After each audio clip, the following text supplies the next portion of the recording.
ಧರ್ಮಸ್ಥಳ ವಿರುದ್ಧ ಎಸ್ಐಟಿಗೆ ಮತ್ತೊಂದು ಕಂಪ್ಲೇಂಟ್. ಸೌಜನ್ಯ ತಂದೆ ಸಾವಿನ ಬಗ್ಗೆ ತನಿಖೆ ಮಾಡುವಂತೆ ದೂರು ನೀಡಿದ್ದಾರೆ. ಇಲ್ಲಿ ಸೌಜನ್ಯ ತಂದೆಗೆ ಸ್ಲೋ ಪಾಯ್ಸನ್ ನೀಡಿರುವ ಆರೋಪ ಕೇಳಿ ಬಂದಿದೆ. ಧರ್ಮಸ್ಥಳ ಗ್ರಾಮಸ್ಥರಿಂದಲೇ ತನಿಖೆ ಮಾಡಲು ಒತ್ತಾಯ ಕೇಳಿ ಬಂದಿದೆ.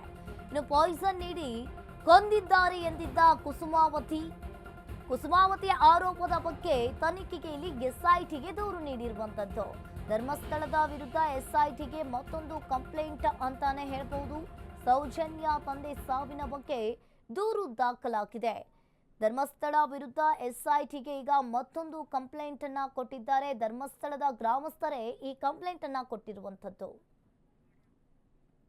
ಎಂಬಂತವರ ಗಂಡ ಚಂದಪ್ಪ ಗೌಡ ಅನಾರೋಗ್ಯದ ನಿಮಿತ್ತ ತೀರಿಕೊಂಡಿರ್ತಾರೆ. ಅದು ನಾವು ತಿಳಿದದ್ದು, ಅದೇ ಊರಿನವರಾದ ಕಾರಣ.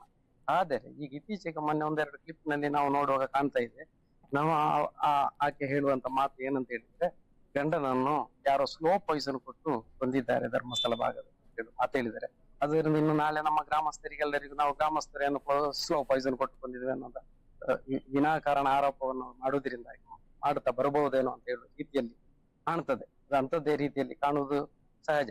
ಅದರಿಂದ ನಾವು ಅದಕ್ಕೊಂದು ಸರಿಯಾದ ರೀತಿಯಲ್ಲಿ ಸೂಕ್ತ ಕ್ರಮ ತೆಗೆದುಕೊಳ್ಬೇಕು, ಅದರ ಬಗ್ಗೆ ವಿಚಾರಿಸಬೇಕು, ಅದು ಏನಂತೇಳಿ ಅದಕ್ಕೆ ಸರಿಯಾದ ತನಿಖೆ ಮಾಡಲಿ ಅಂತ ಹೇಳುವ ಉದ್ದೇಶದಿಂದ ಅದಕ್ಕೂ ಇದಕ್ಕೆ ಬೇಕಾಗಿ ನಾವು SITಗೆ ದೂರನ್ನು ನೀಡಿದೆ. ಕುಸುಮಾವತಿ ಎಂಬಂತ